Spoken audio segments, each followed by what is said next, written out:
Welcome to your handover video for your Sterling Eccles Wayfarer. So when you get it off the vehicle, level it using the jockey wheel, okay, and then put your four corner steadies down, two at the front and two at the rear. Your handle we have just placed through the door. Okay, so turn your gas bottle on at the top, okay, never travel with it turned on. Plug your water pump in and drop it into a barrel of water. You will need to use a leisure battery if you don't have mains, so you will need a leisure battery should you not be hooking up to mains electric. We've got our mains electric lead plugged in.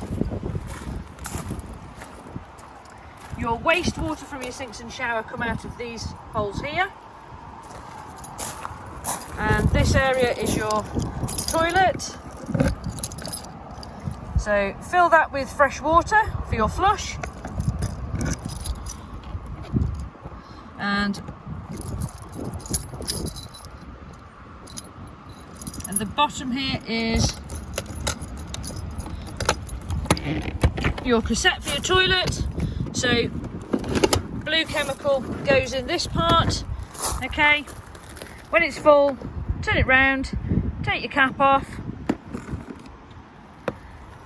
Whilst tipping, press that button, clean it out with fresh water, put your blue fluid in, and then replace it into the housing. Okay, now I will show you the inside.